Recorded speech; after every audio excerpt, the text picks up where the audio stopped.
Alors, on va utiliser cet exercice de la plateforme de la Khan Academy avec un outil graphique qui va permettre de tracer la représentation graphique d'une fonction exponentielle.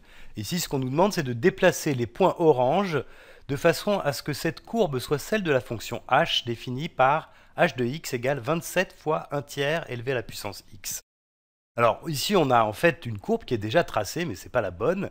Et on va tracer la bonne courbe simplement en agissant sur ces trois paramètres.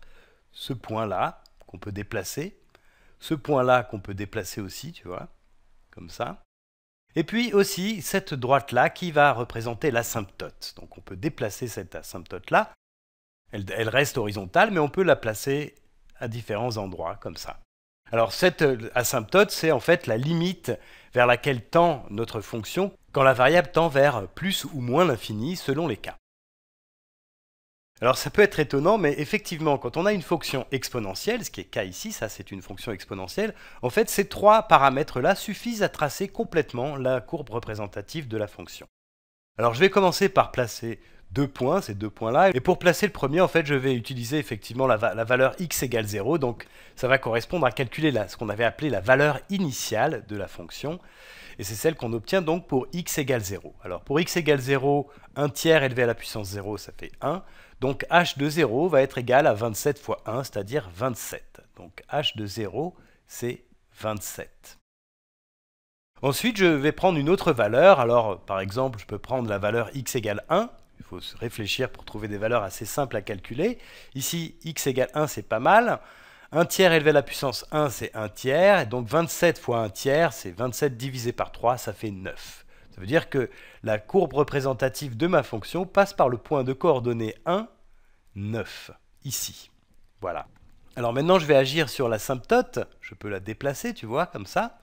Mais en fait, la question qu'il faut se poser, c'est quelle est la limite de h quand x tend vers, ici on voit que c'est x qui tend vers plus l'infini. La courbe va avoir une asymptote horizontale pour x qui tend vers plus l'infini. Alors quand x tend vers plus l'infini, donc x devient de plus en plus grand, si j'ai un tiers élevé à la puissance 1, ça fait 1 tiers élevé au carré, ça fait 1 neuvième, 1 tiers élevé à la puissance 10, ça sera 1 sur 3 élevé à la puissance 10, donc tu vois qu'en fait, on va se rapprocher de plus en plus de 0.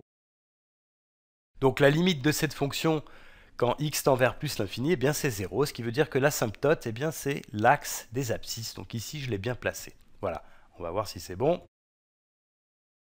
Voilà.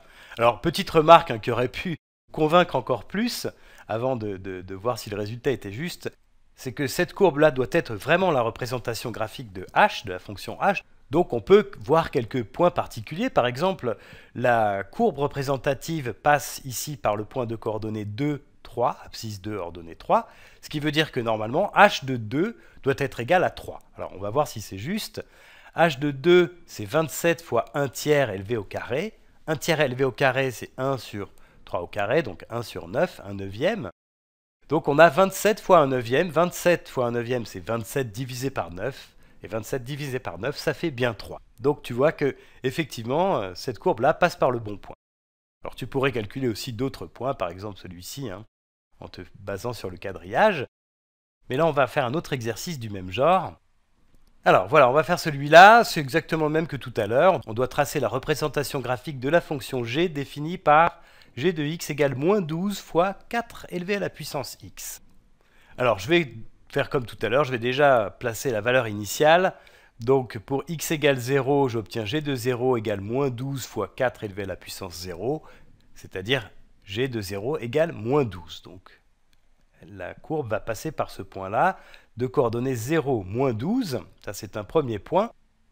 Et puis je vais prendre un autre point, alors tu vois que là c'est pas évident parce que le graphique est assez petit. Donc je ne vais pas pouvoir prendre, si je prends x égale 1 par exemple, j'aurai moins 12 fois 4.